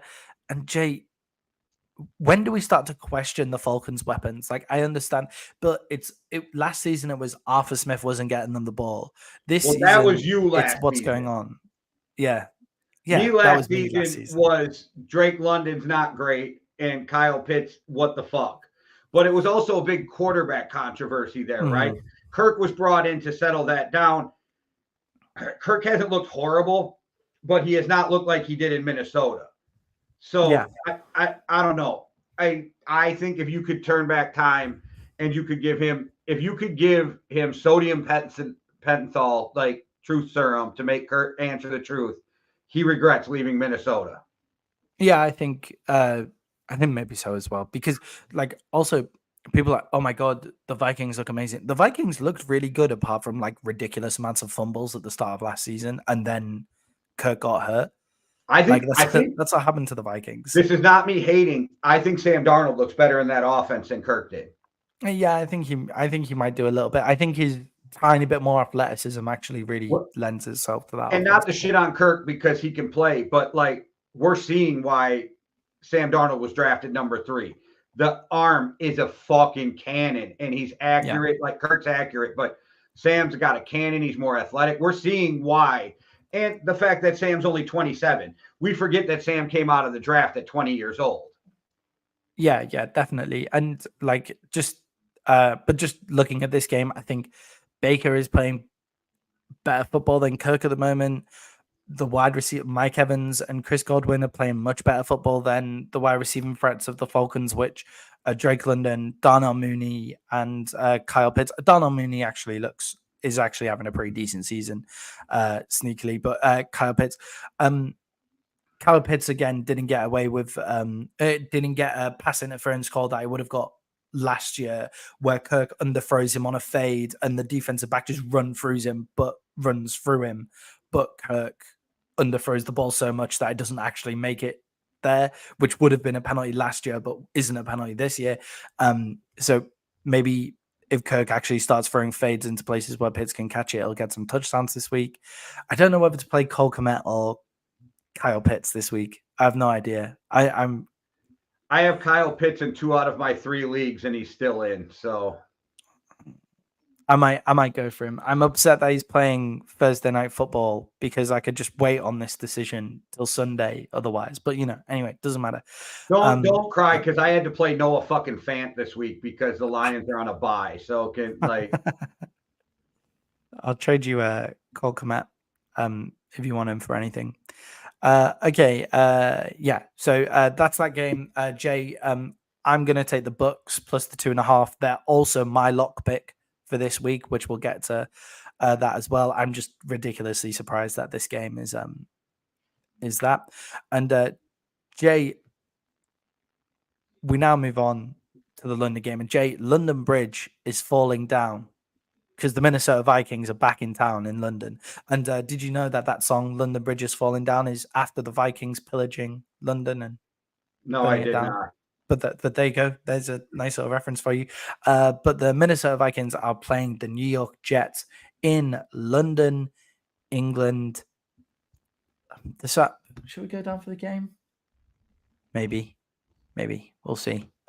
Anyway, They're playing at what? Is it Wembley or Tottenham? No, I can't remember. Not. It's Tottenham. Tottenham, yeah.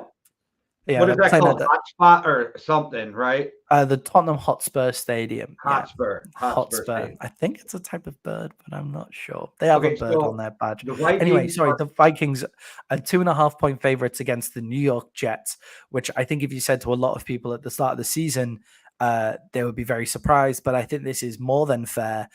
Jay, what do you make of the Jets' loss against the Broncos going into this game? I think the biggest thing to take away from that is Rodgers came out with a swollen knee. That because that game was wild weather, whatever. Yeah. The Vikings are undefeated in England. I'm not worried about the Jets yet, but there is some signs that could be worrisome moving forward. Mm-hmm. Also, I'm slightly superstitious, so I'm not going to fuck things up by changing up now. Give me the Jets plus 2.5, but that's pure superstition. I do think the Vikings can win this game, but it's been working for me so far this year.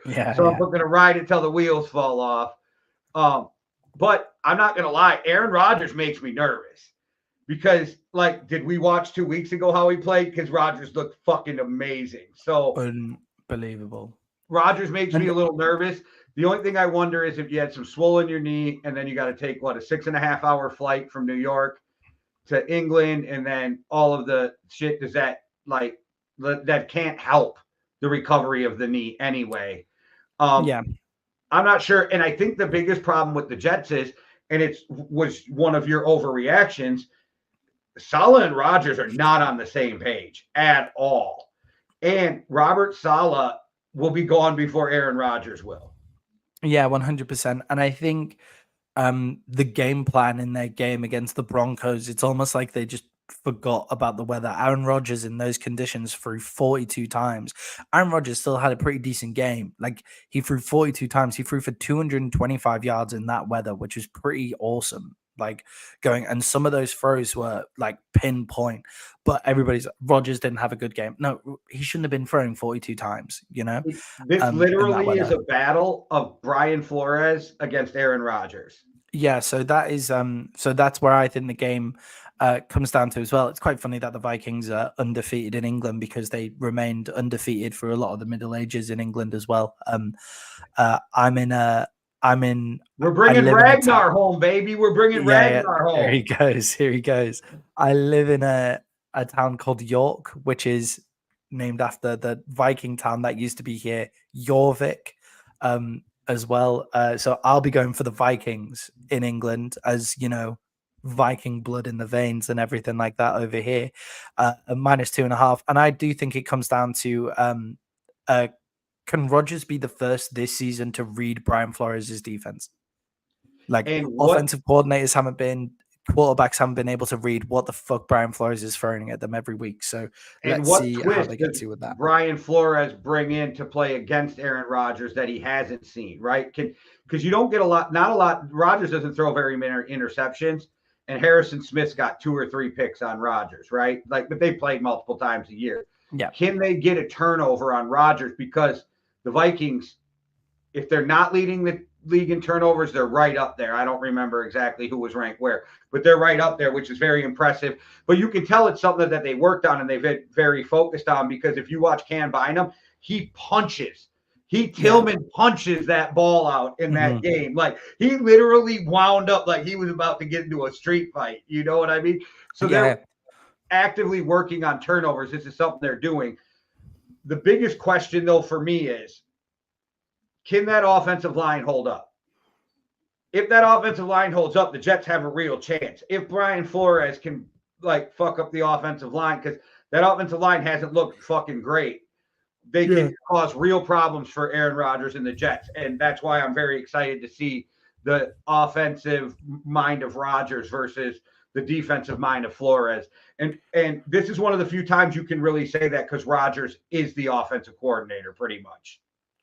Yeah, which I actually think that's a real problem for the Jets going forward. Like, I understand it. I get it. I know it's what Aaron wants is Nathaniel Hackett, his offensive coordinator, like there and all of that kind of stuff. But I do think that's a problem. I don't think, not just because I think that like delegation is part of a good workplace in just everything, right? So Aaron Rodgers can't be thinking the whole time about, oh, I've got to hit this guy, oh, I've got to snap this ball, oh, I've got to watch out for this, watch out for that, and I've got to basically run the offense in my own head. And I know he's able to do it, but I just don't know whether that is the best way to run a football team. And I think also Robert Saleh just is. I don't think Robert Saleh is a particularly great coach. I don't think he's. I think he's a good defensive coordinator, but usually, if you're this great defensive coordinator talent that goes on to be a head coach, the defense gets worse when you leave. But it actually got better under D'Amico Ryan when he came in the next year, and then D'Amico Ryan has gone on to be a much better head coach than Robert Saleh as well. So I know he went to the Jets, but like D'Amico Ryans went to the Texans at the time where they were getting screwed by Deshaun Watson. So I think Robert Saleh is a massive problem in New York.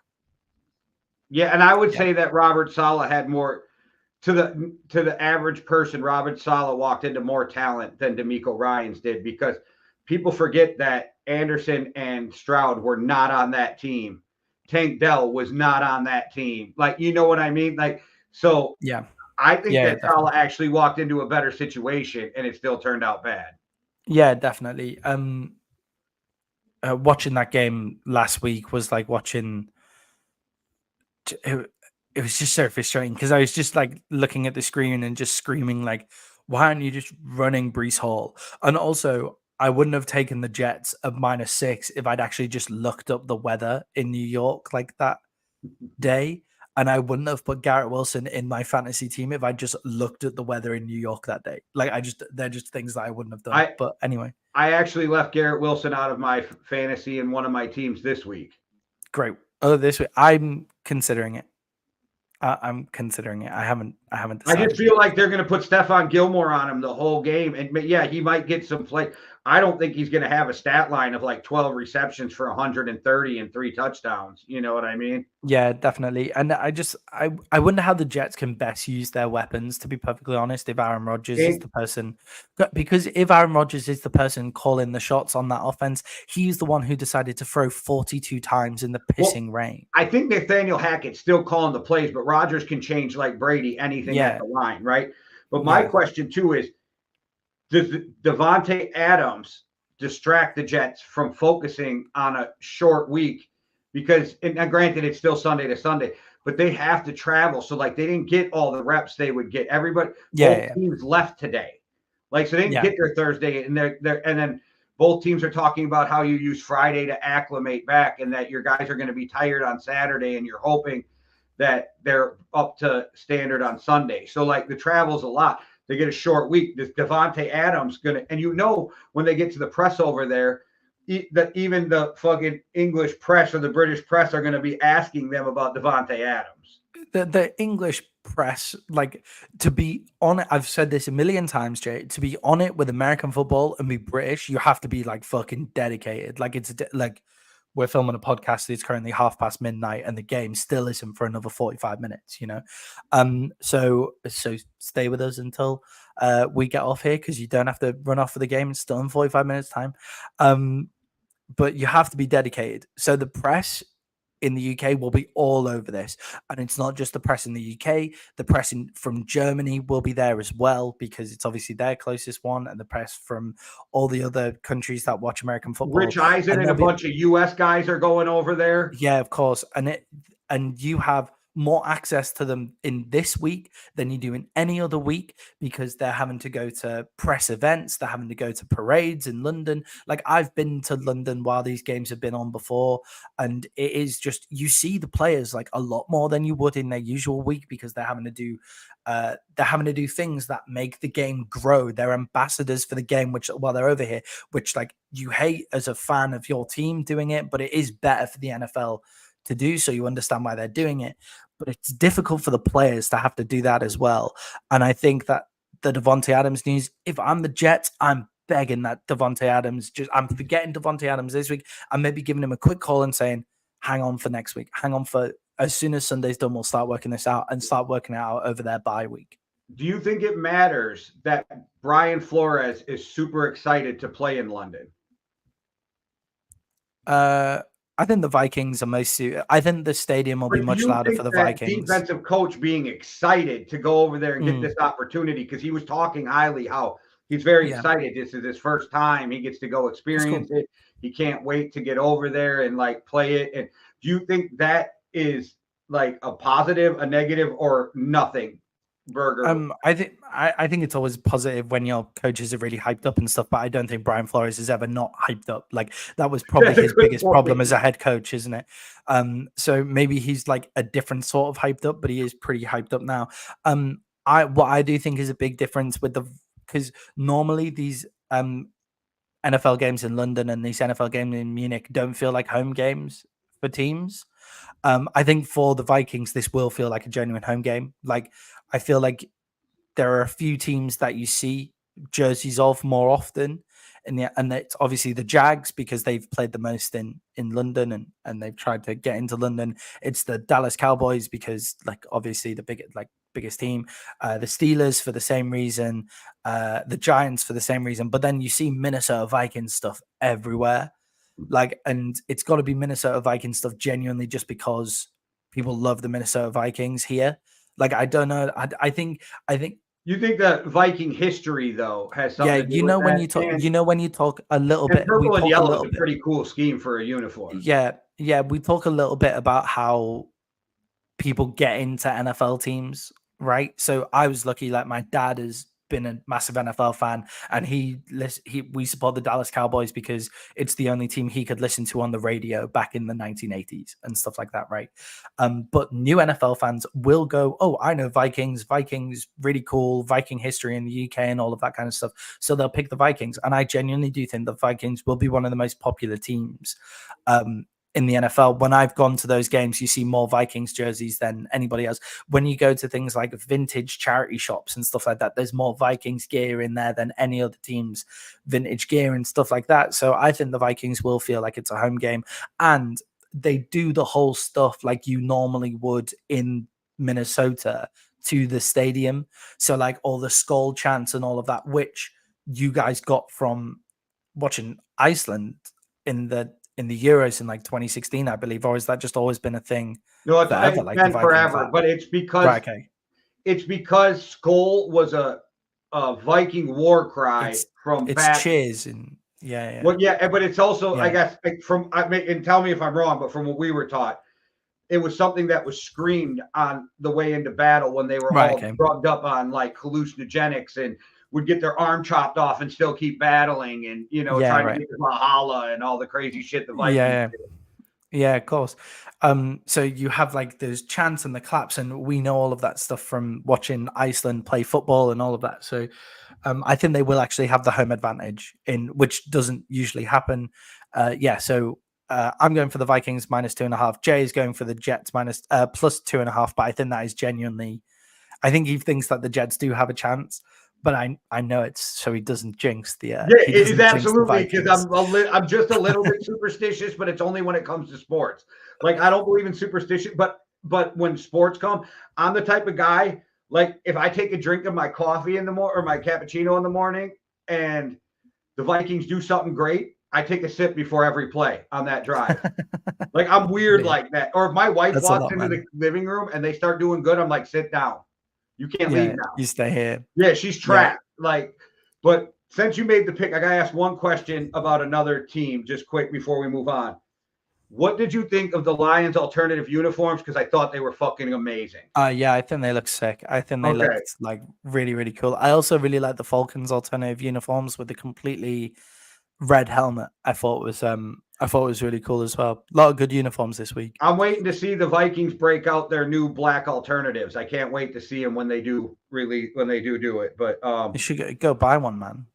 I don't wear jerseys. I have this weird thing where if you're over 30 and you're not at a game, you probably shouldn't wear a jersey. Yeah, I think that's a fair enough thing. Football tops have become really popular to wear just as fashion in the UK recently. Well, they've always Um, been fashionable in the US and nobody knows what they no, mean. sorry. I mean soccer top. Yeah. Okay, cool. Yeah, we're Yeah, talking about the nobody same knows ones. what Yeah, team they're wearing. They don't know anything, but they like it and they know it's for soccer. That's all they know, right? And they I like saw it. like But yeah, I saw this guy I saw this Thai guy in Durham like last week. Durham's a city in the UK. Last week, and he was when I first saw him, he was wearing like this team in Spain's top, and then I saw him in a pub later, and he was wearing a totally different team's top like afterwards, and I'm like, how do you do that? Like, I just don't get it. I don't understand. But anyway, well, maybe, and just to be fair, when I was younger, I had a lot of basketball jerseys, right? yeah, And yeah, I've always been a Bucs fan, but basketball is one of those teams where I'm a real fan of individual players too, right? So yeah, like that's I'd fair. have a Kobe or a LeBron or whatever jersey, like I remember having a Dirk jersey back in the day. So Hmm. maybe he's like that. Maybe he's more fan of the players, the individual players. I think because if you're from like Thailand and Vietnam, you don't have like your own team, right? So you can just do it with loads of European teams. They were from different countries, the two teams, to be fair. It's not like they were big rivals or anything, but it's just I thought it was funny. But okay, Jay, our final segment that we do every single Thursday and actually is going very well for us right now as a team is our lock picks of the week. Our other picks are going okay. They could be better, but but our lock picks, the stuff that we would actually bet on, Jay, is going pretty well this year. So Jay, what is your first lock pick Well, of the I week? already Well, gave actually, you the yeah, I already gave you the yeah, first one. So with the Bucs plus 2.5. Like you give me points in the Bucs, that's a fucking lot because I think they're going to win the game anyway. So yeah, give me the points. What is your first one? yeah. Mine's the Bucs as well. So let's move Okay. on to our second ones. Yeah. Commanders -3. Jay, what the hell? My second one is also the Commanders -3. So the Washington Commanders are playing against the Browns this week and are only -3 point favorites. 3.5 point favorites is what I've got. I'll And take the the 3.5. I don't care. I don't care about yeah, that half a we'll point. go Give with me the three the and a yeah. half. And they're playing against the Cleveland Browns, who have just looked like Awful. pretty lackluster on both sides of the ball as well. Like, it's not just an offensive problem; their defense hasn't really come to play either. So yeah, I'll definitely take that. And Jay, what is your final lock pick of the week? Texans plus 1.5. I haven't got the Texans plus Okay. 1.5, but I do like the Texans plus 1.5. I was very surprised. I was very surprised that the Bills, after their mauling, were still favorites in that game. I found that very surprising. But yeah, my final pick for this week, Jay, is the Dolphins plus 1.5 against the Patriots. I think that Snoop Huntley showed enough. I think he showed I enough. agree, but I'm afraid the Patriots win this game. I looked at that and thought about it Yeah. for a minute. Yeah, I don't feel 1,000,000% great about this one. I do mine in terms of rankings where it's like 1 is like, yeah, I'm sure. 2, I'm like, okay, I'm a bit on. And 3, I'm like, yeah, I think so. Like, I'll take that. I'll take that action. But I think Snoop showed enough. I think they'll just dial up more and more and more as we go through. And hopefully they'll get Devin Achane more in the game as well. I think this week they just got caught on the back foot like too early and then couldn't do their game plan from there. So I think the Dolphins are better than the Patriots in every single position. So yeah. I really paid attention to Atran this week because you and Scott were in a fucking battle Man. So I was watching you had 2 players in, he had 2 players in. And that's why I couldn't remember because I was watching Moose and Hitman's players too, trying to figure out who was going to win. That was actually my excitement in the 2 Monday night games was watching. I was in a battle with Josh and then you and Scott and then Hitman and Moose were in a battle. Yeah. So I actually watched both of those games on the 40 minutes. I thought you were going to lose for a minute. I thought I was going to. I don't know how. Like going into that week, I was like 60 points ahead, but Garrett Wilson got 5 points and Kyle Pitts got none. You were losing with a couple minutes left in the last game, or like 10 minutes left. DK Metcalf made like a sideline grab out of nowhere, and like that won it for me or something like that. But he had, going into those games, it was I had Achan. So I was meant to win this. Like going into that night, I was like 65% meant to win because I had Achan and he had Calvin Ridley, and I had DK Metcalf and he had David Montgomery. But I watched both of those games on the 40 minutes, so I didn't actually look at the fantasy scores until I'd seen both games finish because I didn't want to like spoil the scores of the other games. So I'd actually thought that I'd lost. That I was like working out, and I was like, I thought you lost until the games were over, and I went and looked, and I was like, oh, he eat this out. Like he just 1 point. Yeah, 1.7 point victory, 4-0, don't baby. worry. 4-0. I won by 0.08 against Montana. Less than a fucking tenth of a point. 0.08. I beat Montana in week 1. There you go. And the Yankee and the Brit, Jay, in our Yankee and the Brit League, I think this is the first time that we're both top of the table and 4-0. I'm not gonna lie, it still pisses me off they have you number 1 in the power rankings, but we won't get into that. That's where you get to. No, I did. It kind of chapped my ass a little. I'm not gonna lie. When I saw it, I was like, that motherfucker. I'm second in points scored so far this year, which is quite nice. I know you don't you just don't rate that. And who I can't remember, it's KT who's ahead of me, who 1 week got 200 points in a week or something ridiculous. KT would have beat anybody except for 2 of us last week, but because of who he was playing, he got beat. So it just happened. Yeah, definitely. Okay, Jay. Thank you everybody for staying on with us. Enjoy tonight's football offerings. Like, subscribe, hit the bell, make sure you watch all of our live shows if you had enjoyed this. Jay, I think we should add some more game show vibey stuff going forward. I'll come up with a game show for us to do, which might be fun for next Thursday. So stay tuned for that, everybody. Jay, send us off like you always do. All right, thanks for watching. Hit the like and subscribe. Make sure you tune in for all the other shows. One world, one love. Deuces. Cheerio.